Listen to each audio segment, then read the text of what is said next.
Assalamu alaikum, and welcome to another episode of the Chocolate Shake. Inshallah, I'd like to talk today about a proverb from the Bible. As a man thinks, so is he. For those who know, that comes from the Proverbs in the Holy Bible from the prophet Solomon, on him be peace. At least that's who that's attributed to. Well, I'd like to talk about that proverb today because I was at one of my local watering holes where I go to relax and to do my studies and sometimes smoke on a little cigar, listen to what it is that the people have going on. And there was probably a group of about 8 to 10 Black Americans, right? All tribesmen, all my tribesmen. And one of those persons was talking about how blacks did bad business and why it was that we couldn't situate ourselves in the economy the way that we needed to do. What is the problem with Black Americans that we can't situate ourselves in the economy and be, as other groups, very competitive? Now, all of the people there were college educated folk, right? These were all at least bachelor's degree college educated Negroes who live out here where I live, which is basically a working class neighborhood that's probably solid middle class, right? And I listened to this tribesman of mine talk about us using nothing but these racial stereotypes that were handed down through slavery, these awful tropes that Black folks have allowed ourselves to continue to propagate from generation to generation from the master's plantation. And it's just really false. It's all false. It's all ugly. It's all untrue. Nothing about what the brother said was factual. We are now at a point in time where I guess about 1994 or so, we've had people who come out who are sociologists, people who have gotten data set, right? They have based what they have in data. They're not talking about what's off the top of their heads anymore. They're not just talking about psychology and what they think might be going on with Black Americans and white Americans psychologically. They're not talking about, these simple sociological things that we could basically kind of tie together or string together by way of what economics, et cetera, has done. They actually have now done these wide studies about why it is that the Black American is locked into being the mudsills of the society. How is it that we've been here longer than every other culture group, every other tribe, except the ones who brought us here? And why is it that we're still on the bottom after 400 years? Is it because Black Americans are just stupid people? Because we're culturalists? Because we're animalistic? Is this what the people are telling us? Is this what we're supposed to believe about ourselves? Or is it because of the system that we've been put into, and the system was developed from the very inception to benefit a certain type of people? Is that what it really is?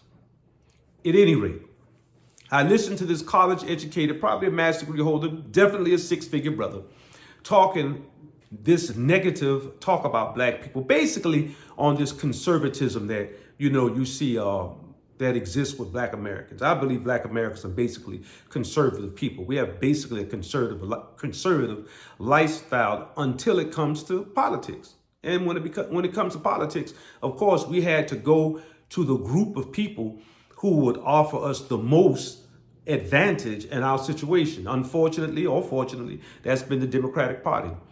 And I have no care for it or respect for it one way or the other, whether it be Democrats or Republicans. I don't think that any of these parties as they are can do anything for Black Americans. We need to get rid of those parties, get out of them, try the third parties, try revolution. We need to do something, but they're not working for us, right? The Republican Party doesn't work for Black people. The Democratic Party doesn't work for Black people. They'll use us, but they don't work for us. Okay, we have to get to the point where we can have leverage on a party to actually do something for us so that we can get tangible, physical results, material results for our lifestyle. Everything else we can take care and have taken care of, right? We're very religious people. We're a moral people, even though people don't think so at this moment in time. The fact is the Black American is very moral. In fact, I would argue, as I have in the past, that we're the most moral. Right? Nobody believes in religion the way the Black American does, not even the Latinos, right? If you're going to start talking about the Bible, Jesus Christ and Christianity, or you're going to talk about Islam, Prophet Muhammad, etc., nobody's going to outdo the black man in America with religion and belief in God in the spiritual world. We're just spiritual people. It is what it is. But I want to talk about, as a man thinketh, so is he. Unfortunately, there are ugly rumors, there are ugly non-facts. They are very ugly ideals that black Americans pass to one another from generation to generation. And being a businessman and being an entrepreneur myself, it really hurt my feelings, and it sickens me that we hadn't gotten to a point in our lives that we know this stuff is nothing but lies and tropes from the past. The enemy put this on you and you still believe it, that you're lazy or you do bad business. When factually, if you go to the Better Business Bureau, which I've studied this years ago, so things might have changed just a little, but I'm pretty sure not much. Black Americans satisfy the people they give business to better than every other ethnic group in America. Now check it out for yourselves if you think I'm lying. Go online and check it out for yourselves. And you'll find out from the Better Business Bureau that black businesses actually have done better than all the other ethnic groups with satisfying their clients. But yet, we're told we're bad businessmen.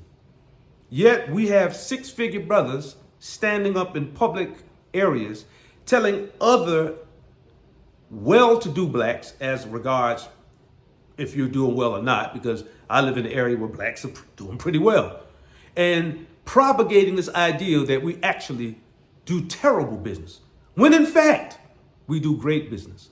And we have the highest numbers. We were in a higher 80 percentile, which no other group came close. I believe from the top of my mind, we were like at 87%. No other group had an 87 percentile satisfaction rate from their clientele, except black Americans. From there, it went down to the Asians, the whites, Latinos, etc., right? So we do very good business. And here in Metro Atlanta, we have the majority of black businesses. We now have eclipsed DC. I think the DC area, around that area, they have been basically number one for a long time in some area in North Carolina. Now, we here in Atlanta, we have superseded these other groups, and we actually have the majority of black businesses, right? And I'm here to tell you that we're doing just fine.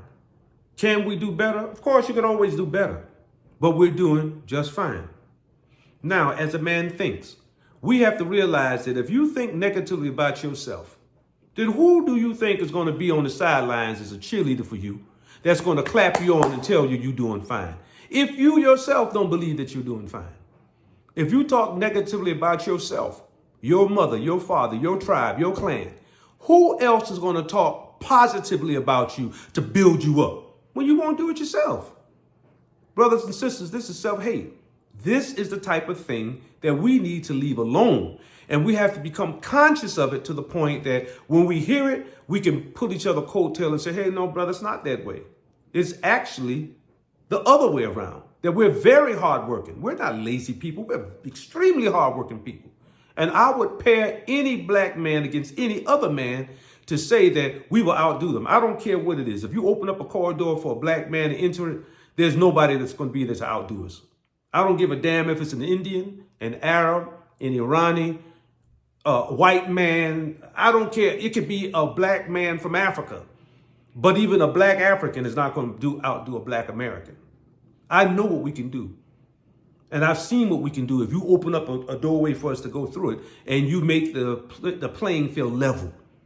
If the playing field is level, you don't have to worry about the black American man. He's going to come through. You will be successful with him on your team. Just look at the sports, and the sports will give you indication of that. Not even talking about the sciences and things that we've done in the past that have been overlooked or stolen from us and been accredited to others. So I don't even want to get into that because we know the reality of what it is the black man can do. The black American man, that is. We know what we can do. And when it comes to competition, we're in the competition. We're in the game. Unless you take us out of it through using the prison system. Unless you take us out of it by using the government against us. Outside of that, man to man, mano a mano, then we'll give anybody a run for the money. And I guarantee you, when it comes to that finish line, we'll be there first. That's a guarantee coming from me. This is what I've seen all my life. So I'm not going to back up off of it. And again, for those who are looking on, who come from different racial backgrounds or ethnic backgrounds, you come from a different religion, etc., relax. Because this is tribal at the moment. But I'm not trying to really delve into tribalism, except to say for black people, we have to get off the self-hate. That's what the Sheikh is really aiming at. Not trying to make it so tribal, but it has to be talked about. One of the things that we don't do as moral people and religious people, once we become Christian, once we become Muslim, once we become Buddhist, once we become communist, once we become capitalist, all of a sudden we're not black anymore. We're supposed to eschew the blackness for our new Muslimness, for our new Christianness, for our new capitalism, for our new communism or socialism or whatever other ism we jump on, right? We get in our little bag, then all of a sudden we're not black anymore. Well, that's just not real. And I'm saying to you, as a black American Muslim, who's an educated man to some degree, that that's foolishness. We have to accept the fact that we are black. Now, with that being said, we do not accept this negativity that comes along with our tribe. We eschew it. We push back against it. So I came on today to talk about that, give a couple of minutes, because I know the video is going on to about 12 minutes now. I try to keep these things at 15 minutes because I was getting too long in the past, I believe. And I wanted to say that what I heard, is shameful, and we have to do better.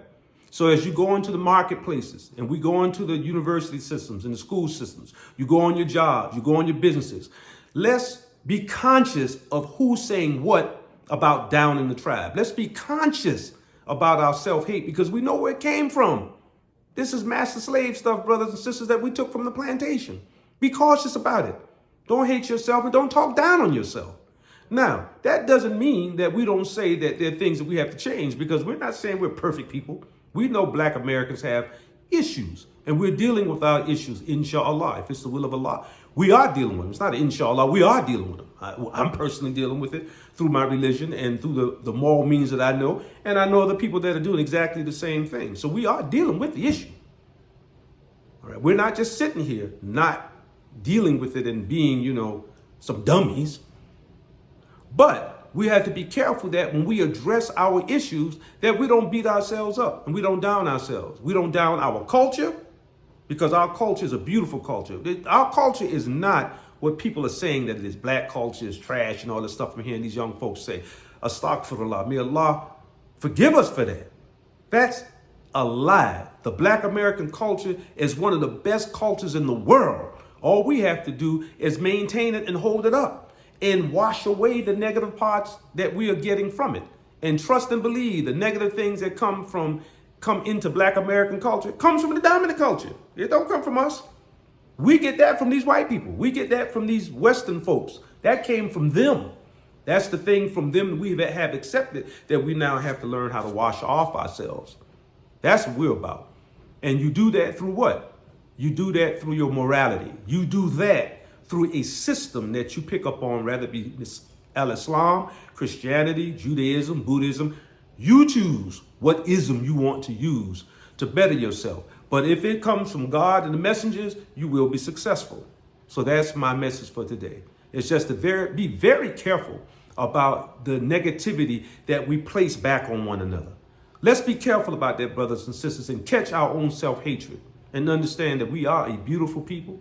We have a beautiful culture, and inshallah, with the adoption of our morality and ethics and religious systems, that we'll only get better and better and have the necessary tools to combat some of the negativity that's in our particular tribe.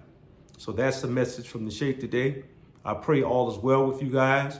I love you. If you like the message, please like it for me.